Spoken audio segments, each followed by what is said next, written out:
Bismillahirrahmanirrahim. Dear students of class 7th Science and Special Cadet class, आज हम अपना last chapter करेंगे, chapter number 12 earth and space, और इसके बाद इंशाल्लाह ताला मैथ के लेक्चर शुरू हो जाएंगे।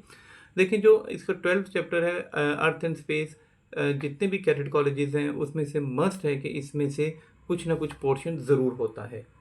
हमने अपने लास्ट लेक्चर्स में से जो है वो कुछ इसके स्पेसिमेन और जो पैटर्न पेपर हैं वो भी किए हैं, जिसमें आप वेटेज देख सकते हैं कि इसमें से और जो है वो हीट, टेम्परेचर और मैग्नेटिज्म में से और शुरू के चैप्टर्स में से जो है वो पेपर कंपैरेटिवली ज़्यादा आता होता है। तो लिहाजा ये बड़ा इंपॉर्टेंट चैप्टर है कैडेट्स के जो पेपर दे रहे हैं, जिन्होंने इस बार मिलिट्री कॉलेज, जेएलएम, मरी, सुई और इन कैडेट कॉलेजेस के देने, उसके हिसाब से इसकी वेटेज है। देखिए फर्स्ट वन, ग्रेविटेशनल फोर्स। ठीक है, ग्रेविटेशनल फोर्स क्या है कि हर ऑब्जेक्ट दुनिया में इसमें कोई भी ऑब्जेक्ट है वो दूसरी ऑब्जेक्ट को अपनी तरफ खींच रहा है। ठीक है, every object in this universe attract other object towards the centre, कि हर ऑब्जेक्ट जो है वो दूसरे ऑब्जेक्ट को अपनी तरफ खींच रहा होता है, और ये फोर्स ऑफ अट्रैक्शन जो है वो मैसेज के दरमियान ये ग्रेविटेशनल फोर्स कहलाती है।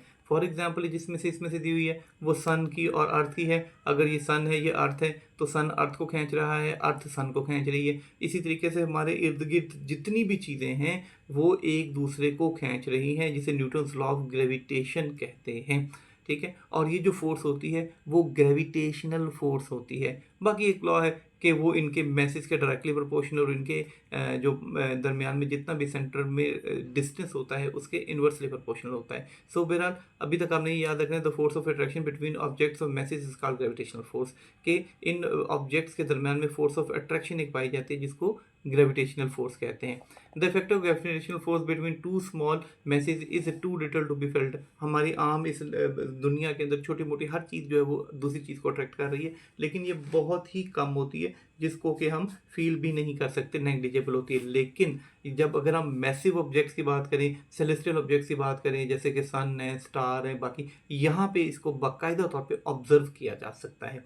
और मिसाल के तौर पर जो प्लैनेट्स हैं ये सन के अराउंड जो है वो रिवॉल्व कर रहे होते हैं। ये ग्रेविटेशनल फोर्स की वजह से ही होता है कि जो बड़ी बॉडी है वो ज़्यादा फोर्स लगाती है, जो छोटी बॉडी है वो कम फोर्स लगाती है। तो आप देखेंगे हमेशा जो छोटी बॉडी है वो बड़ी बॉडीज़ के गिर्द गोल दायरे में घूम रही होती हैं।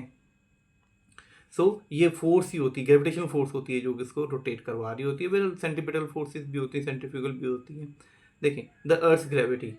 अर्थ ग्रेविटी आपने पढ़ा है, ग्रेविटेशन जो अर्थ है वो ज़मीन चीज़ों को अपनी तरफ खींच रही होती है, और वो जिस फोर्स से खींच रही होती है वो उसकी ग्रेविटेशनल फोर्स होती है। द ग्रेविटेशनल फोर्स और ग्रेविटी हमारी ज़मीन की, जिससे वो चीज़ों को अपनी तरफ खींच रही होती है, इस ग्रेविटेशनल फील्ड की तरफ, अपने सेंटर की तरफ, इसको जो है वो ग्रेविटी कहते हैं। अब यही वजह है कि जब भी कोई चीज़ें जो हैं उनको फेंका जाए तो वो हमेशा ज़मीन की तरफ आके गिरती हैं। ठीक है, क्यों? इसका मतलब है कोई फोर्स है जो उनको नीचे की तरफ खींच रही है, तो ज़मीन कुछ ना कुछ फोर्स तो लगा रही है। क्यों वो नीचे गिर रही है, ऊपर की तरफ क्यों नहीं गिर रहे? जो सर आइजैक न्यूटन ने अपनी बुक लिखी थी, ठीक है, Y Apple fall on the ground, के नीचे की तरफ क्यों गिरा, ऊपर क्यों नहीं गया? इसका मतलब है कोई फोर्स है जो नीचे खींच रही है उसको, वो फोर्स जो होती है वो अर्थ की ग्रेविटी कहलाती है। Mass and weight. Mass and weight जो है ना वो दो डिफरेंट जो है वो क्वांटिटीज़ है। मैस अलग है, वेट अलग है। अगर हम जो नॉर्मली तौर पर बाज़ार में जाते हैं, हम कहते हैं जी 5 किलो चीनी दे दें, तो ये उसका मैस है, उसका वेट नहीं है। मैस कहते हैं quantity of a matter in a body, कि किसी भी बॉडी के अंदर की कोई जो चीज़ है उसकी मिकदार कितनी है, उसके अंदर जितनी चीनी आएगी वो उसका मैस होगा। जबकि वेट कहते हैं जिससे ज़मीन चीज़ों को अपनी तरफ खींच रही होती है। मैस जो है वो एक स्केलर क्वांटिटी है, जैसे चीनी है, उसके छोटे छोटे दाने हैं, उसकी कोई डायरेक्शन तो हो नहीं सकती, लेकिन वेट की हमेशा डायरेक्शन होगी जो हमेशा ज़मीन की तरफ जा रहा होता है। वेक्टर क्वांटिटीज़ ऐसी क्वांटिटीज़ होती हैं जिनकी कोई डायरेक्शन होती है, और स्केलर क्वांटिटीज़ ऐसी क्वांटिटीज़ जिनकी कोई डायरेक्शन नहीं होती। तो लिहाजा जो मैस है ये एक स्केलर है, और वेट जो है ये एक वेक्टर क्वांटिटी है। ऐसे ही मैस कांस्टेंट रहता है, ये हर जगह पे एक जितना ही रहेगा, चाहे आप इसको चांद पे ले जाएं, चाहे सूरज पे ले जाएं, जहाँ मर्जी ले जाएं, वेट एक जितना ही रहेगा, मैस एक जितना रहेगा, जबकि वेट चेंज हो जाता है। फॉर एग्जांपल, अगर एक टेबल है, इसको उठा कर आप चांद पे ले जाएंगे तो कोई इसके मैथ में तब्दीली नहीं आएगी, लेकिन वेट चेंज हो जाएगा, क्योंकि वहाँ पे जो ग्रेविटेशनल पुल है मून की वो कम है, इसलिए वहाँ पे उसका वेट कम हो जाएगा, लेकिन मैथ कम नहीं होगा। टेबल रहेगा उतने का उतना, लेकिन उसका जो नीचे की तरफ वेट एक्ट कर रहा है वो जो है वो डिफरेंट हो जाएगा। बाकी वेट को मैथ को मेजर करने के लिए जो है ना वो आम फिजिकल बैलेंस जो आप बाज़ारों में जाते हैं, डिजिटल मीटर्स होते हैं, फिजिकल बैलेंस होते हैं, ये मेजर किए जाते हैं। जबकि वेट को मेजर करने के लिए स्पेसिफिक तौर पे जो है वो स्प्रिंग बैलेंसेस होते हैं, जिसमें उसको जो है फ्रीली आज़ादाना तौर पर नीचे लटका दिया जाता है और वो नीचे की तरफ जो है वो नीडल और स्प्रिंग होता है, वो उसको शो कर रहा होता है कि वो जितना नीचे जा रहा होता है मतलब उसका इतना ही वेट होता है। अब जो वेट का फार्मूला होता है वो होता है W=mg। वेट बराबर होता है मैस इंटू ग्रेविटी। ग्रेविटी वो है जिससे ज़मीन चीज़ों को नीचे खींच रही है और ये कांस्टेंट होती है 10 मीटर पर सेकंड स्क्वायर। ये कांस्टेंट वैल्यू होती है। अगर यहाँ से मैंने मैस निकालना है तो ये इस तरफ जो है वो डिवाइड हो जाएगा, तो मैस W/g हो जाएगा अगर हमने यहाँ पे इस पर निकालना हो। सो जो इस हिसाब से जो मैस है उसका यूनिट किलोग्राम्स होता है। हम बाजार में जाते हैं तो किलो में चीज़ें लेते हैं, जबकि जो वेट होता है इसका यूनिट न्यूटन होता है। वेटलेसनेस क्या है? वेटलेसनेस बेसिकली ऐसी कंडीशन है जिसमें कि हम अर्थ की ग्रेविटी से जब बहुत ऊपर चले जाते हैं तो ऐसे में बिल्कुल वेट नहीं होता, जैसे कि एस्ट्रोनॉट्स में आपने देखा होगा जहाँ पे जाके बिल्कुल वेट ज़ीरो हो जाता है, जो कि मून पे और दूसरे स्पेस शटल्स वगैरह में जाते हैं उसको आपने देखा होगा कि वो ऐसी हवा में तैरते फिरते रहते हैं, वो ज़मीन पे उनका पैर ही नहीं लग रहा होता। इसकी क्या वजह है कि वहाँ पे ग्रेविटी नहीं है, उसको नीचे की तरफ खींच ही कुछ नहीं रहा, ठीक है ना। तो इसमें उसका बिल्कुल जाके टोटल जो है वो वेट जो है बिल्कुल ज़ीरो हो जाएगा, वो वेटलेसनेस की कंडीशन आ जाएगी। ऐसे में जो चीज़ें हैं वो हवा में ऐसे ही तैरती रहती हैं जहाँ पे उनका कोई वेट नहीं होता। जो अर्थ की ग्रेविटी है, मैंने बताया ना कि बड़ा बॉडी के गिर्द छोटी बॉडीज जो है वो घूमना शुरू कर देती होती हैं जब वो इसके फील्ड से बाहर निकल जाती हैं, तो लिहाजा दूर होने की वजह से ग्रेविटी की वजह से वो ज़मीन के गिर्द गोल दायरे में घूमते रहते हैं, लेकिन वहाँ पे जो कंडीशन हो जाती है वो बिल्कुल वेटलेसनेस की है, जैसे कि ये आप फिगर में भी देख सकते हैं कि वो बिल्कुल फ्रीली ऐसे उड़ते फिरते रहते हैं सारे। देखिए कहते हैं weightlessness is situation where the mass has no weight, things float around the satellite and the spaceships orbits the earth as they have no weight. In fact, the gravity of the earth causes the satellite or spaceships to circle the earth, कि gravity होती है जिसकी वजह से वो गोल गोल उसके गिर्द घूमता रहता है। Hence all the objects inside the satellite become weightlessness, कि तमाम तर ऑब्जेक्ट्स जो हैं वो वेटलेस हो जाते हैं, किसी किस्म का कोई वेट उनका नहीं होता। Therefore otherwise they will float away. Astronauts have foothold to keep them still. उनके पास एक स्पेसिफिक जो है ना फुट होल्ड होते हैं जो कि उनको एक जगह पे स्टिल रखने में काफ़ी हद तक मदद देते हैं। They sleep in sleeping bags, ठीक है, वो स्लीपिंग बैग्स के अंदर सोते हैं, वो वैसे उड़ते रहेंगे वरना तो इधर उधर जिधर मर्जी पूरे के पूरे इसी स्पेसशिप्स के अंदर। हमारा नेक्स्ट टॉपिक है टाइड्स। टाइड्स जो है ये पीछे हमने वेव्स पढ़ी हुई हैं, बस ये उसी टाइप की बेसिकली टाइड्स वेव्स ही होती हैं, लेकिन ये समंदरों में पैदा होती हैं in response of gravitational force exerted by moon और द सन। अब देखें फॉर एग्जांपल ये अर्थ है, ये ज़मीन है, ठीक है, इसमें 3/4 जो है वो तकरीबन वाटर है, 3/4 75% के करीब करीब जो है ना वो तकरीबन सारा का सारा पानी होता है। सो ये मून है, मून काफ़ी बड़ा ऑब्जेक्ट है, ज़मीन से तो छोटा है लेकिन फिर भी बहुत बड़ा है। ये हमारी जो है ना वो ज़मीन के गिर्द ऐसे गोल दायरे में सर्कुलेट करता रहता है। अब जब ये बड़ा काफ़ी बड़ा ऑब्जेक्ट है तो जो यहाँ पे मून है वो भी इसके ऊपर ग्रेविटेशनल पुल लगा रहा है। पुल लगाने की वजह से क्या होता है कि जब तो ये मून इसको खींचता है तो जो यहाँ पे वाटर लेवल वगैरह है वो उस थोड़ा सा राइज हो जाता होता है। अब जब फुल मून होता है यानी कि 14वीं चांद की होती है, जब पूरा चांद होता है तो ऐसे में फुल बॉडी होती है तो फोर्स ऑफ अट्रैक्शन जो है वो इसकी ज़्यादा होती है, जिस वजह से जो पानी है इसका लेवल हर जगह पे किसी भी चीज़ में, समंदर में, दरियाओं में, हर जगह में वाटर लेवल थोड़ा सा राइज कर जाता है, थोड़ा सा बढ़ जाता होता है फुल मून की सूरत में। और ये जो है वो एक फोर्स ऑफ अट्रैक्शन प्रोड्यूस करता है और वेव्स प्रोड्यूस करता है जिनको टाइड्स का नाम देते हैं, ठीक है। और ये जो है वो दे मूव टूवर्ड्स द सी शोर, ये समंदर के किनारे की तरफ आगे की तरफ जो है वो मूव करती हैं। When they go back after shrinking sea shore it notice as sea shrinks away shores and gradually begins its water level, ठीक है। और उसके बाद जब वो वापस जाती हैं तो अब ये देखा जाता है कि उनका वाटर का थोड़ा सा लेवल जो है वो ग्रेजुअली आहिस्ता आहिस्ता इंक्रीज करते रहते हैं। और जब जो है वो मून आहिस्ता आहिस्ता आहिस्ता छोटा होना शुरू हो जाता है एंड के डेज में, तो फिर उस सूरत में वो जो टाइड्स होती हैं और जो वाटर का सी लेवल होता है, ठीक है, सी में वाटर का लेवल होता है वो भी थोड़ा सा नीचे चला जाता है। ऐसे ही फर्स्ट डेज में फिर थोड़ा थोड़ा बढ़ना शुरू हो जाता है और फुल मून में फिर वो दोबारा मैक्सिमम हो जाता है। तो सन मून और सन वगैरह की ग्रेविटेशनल पुल की वजह से जो वेव्स प्रोड्यूस होती हैं उनको टाइड्स कहते हैं, इन शॉर्ट वर्ड्स।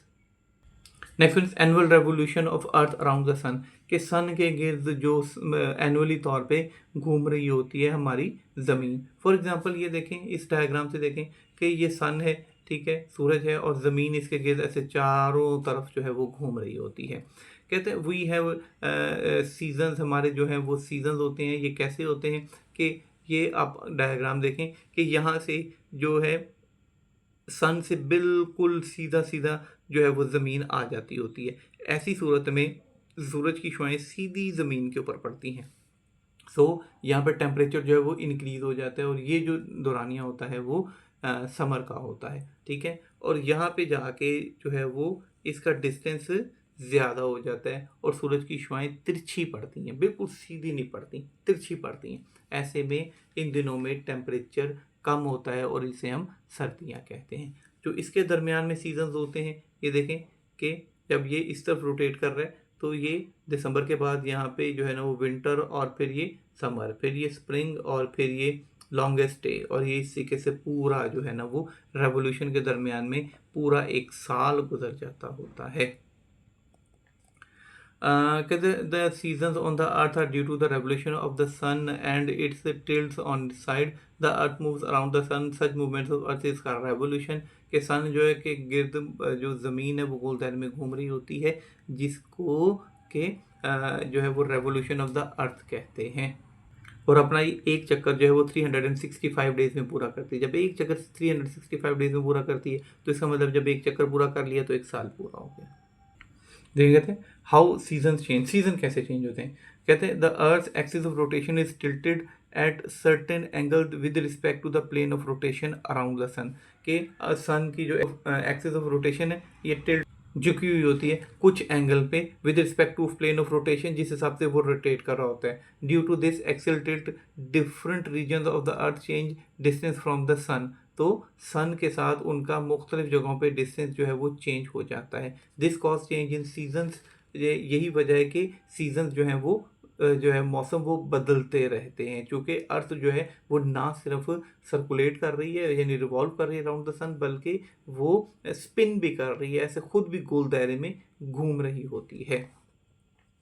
कहते हैं on the 22nd of the June the earth northern hemisphere is close to the sun and it is hot compare to the southern hemisphere, ठीक है। सो जो सन को मूव कर की तरफ फेस कर रहा होगा डायरेक्ट, वो 22 जून का वो नॉर्दर्न हेमिस्फीयर होता है, हमारे इलाके होते हैं, ये बहुत गर्म दिन होते हैं। जबकि दूसरी तरफ साउदर्न हेमिस्फीयर जो होते हैं वो इसके बिल्कुल अपोजिट साइड पे होते हैं सन के। तो ऐसी सूरत में वहाँ पे गर्मी नहीं होगी इतनी, वहाँ पे ठंडक होगी। सो ऑन द 22 दिसंबर, 22 दिसंबर का जो दिन होता है, इसमें क्या होता है कि जो नॉर्थर्न हेमिस्फीयर है वो सन के दूसरी तरफ हो जाते हैं, वहाँ पे सर्दी होती है, जबकि जो साउदर्न हेमिस्फीयर है वो सन को बिल्कुल फेस कर रहा होता है, लिहाजा वहाँ पे काफ़ी गर्मी होती है। Next one is occurrence of days and night, के दिन और रात का बदलना। जो दिन और रात बदल रहे होते हैं ये बेसिकली अर्थ की स्पिन की वजह से होते हैं। जो ज़मीन घूम रही होती है तो जो फेस कर रही होती है सन को, तो वहाँ पे दिन होता है, जो अपोजिट साइड पे चली जाती है वहाँ पे रात होती है। तो हाफ सरफेस जो होती है वो अर्थ जो फेस करती है सन को वो डे में होती है, और जो दूसरी तरफ अपोजिट साइड पे होती है वो नाइट में होती है। और अर्थ स्पिन करती हुई जब अपनी तब्दील करती है साइड को, तो जो डे वाली साइड है वो नाइट पे चली जाती है, जो नाइट वाली साइड है वो डे पे चली जाती है। इस तरीके से जो 24 आवर्स है ये इसमें अपना पूरा एक रोटेशन पूरा कर लेती है। वो जो रेवोल्यूशन है पूरा एक चक्कर है, ठीक है, वो 365 डेज में पूरा करती है, वो एक साल पूरा हो जाता है। और जो रोटेशन पूरा करती है वो 24 आवर्स में करती है, 24 घंटे में एक चक्कर पूरा कर लेती है अपना। Next topic, constellation. कॉन्स्टेलेशन क्या है? Constellation basically a specific pattern of stars on the sky, कि आसमान के ऊपर रात के वक्त स्टार्स का एक स्पेसिफिक पैटर्न जो है वो दिखाई देता है, ठीक है, उसको जो है वो कॉन्स्टिलेशन कहते हैं।